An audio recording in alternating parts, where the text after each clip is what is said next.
Republican-led Senate Intelligence Committee unanimously found that Russia interfered with our elections and attempted to undermine American democracy, correct?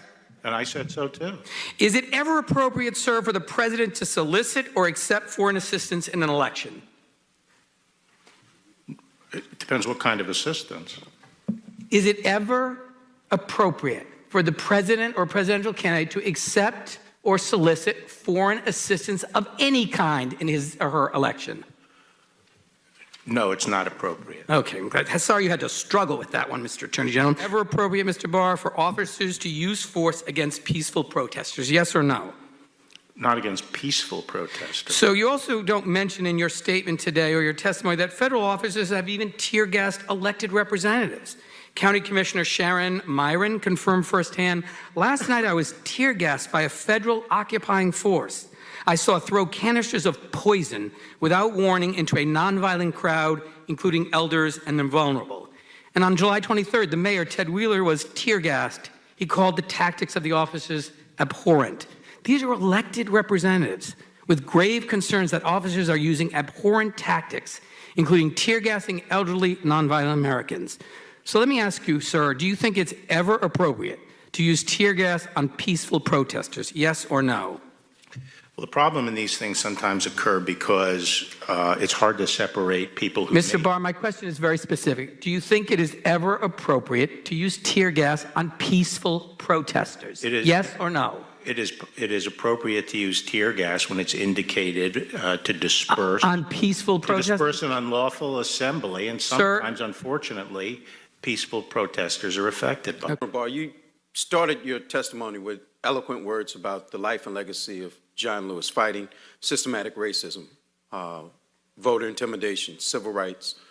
The one thing that you have in common with your two predecessors, both Attorney General Sessions and Attorney General Whitaker, is that when you all came here and brought your top staff, you brought no black people.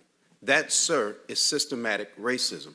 That is exactly what John Lewis spent his life fighting. And so I would just suggest that actions speak louder than words, and you really should keep the name of the Honorable John Lewis out of the Department of Justice's mouth.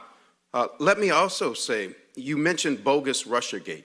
In your opinion, as the Attorney General of the United States of America, did Russia interfere or attempt to interfere in the 2016 election? Yes. In your position as the Attorney General of the United States, is Russia attempting to interfere in the 2020 presidential election? I think we have to assume that they are. Thank you, sir. Now, let's talk about the integrity of the election, which is also something Congressman Lewis fought for. Jared Kushner implied that the president could move the election day. Can a sitting U.S. president move an election day? Actually, I haven't looked into that question under the Constitution. Well, 2 U.S. Code Section 7 says federal election day is the Tuesday after the first Monday in November. So if you take that as a correct statute, is there any executive action by a president? I've never been asked the question before. I've never looked into it. As Attorney General of the United States, do you believe that this 2020 presidential election will be rigged? I have no reason to think it will be. President Trump tweeted that the election will be rigged, but he also tweeted that when he was losing to Hillary Clinton, and he tweeted that the day after it was Fox showed that he was losing to Trump. But I don't want to be too political. Do you believe, as the Attorney General of the United States, that mail-in voting will lead to massive voter fraud? I think there's a high risk that it will. Do you ever vote by mail-in ballot? Apparently I did once at least. But you believe that other people voting by mail could lead to massive fraud? No, what I've talked about, made very clear, is that I'm not talking about accommodations to people who have to be out of the state or have some particular need not to, inability to go and vote. What I'm talking about is the wholesale conversion of election to mail-in voting. You do understand that African Americans disproportionately do not survive COVID-19 coronavirus. You are aware of that? I didn't hear the question.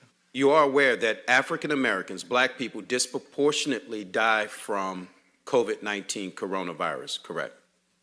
Yes, I think that's right. And not that it would be the first time that African Americans would risk their lives to vote in this country to preserve its democracy. But the suggestion is that them having the ability to vote by mail would somehow lead to massive voter fraud. But I won't stick to that. No, I didn't say that. I just state, I think, what is a reality, which is that if you have wholesale mail-in voting, it substantially increases the risk of fraud. But it doesn't make it likely. That's all I said. Now, I also saw on TV that the president said he's not sure that he'll accept the election results. Can a president just protest because he lost an election? Protest in what sense? Well, can he contest an election just because he simply loses? Well, Gore versus, Bush v. Gore was. Well, I think that was over a slim voter margin. I'm talking about if it is very clear that the president has lost an election, does he have a remedy to contest the election? Not that I'm aware of. Let me go back to what Representative Bass mentioned. You mentioned the number that there were 8 African Americans killed by the police and 11 white people killed by the police. So far this year. If you use those numbers, that's 85% of that population is white, 15% of that population is black. But if you actually look at the deaths, according to the numbers you just gave, 42% of the deaths are African American and 58% are white.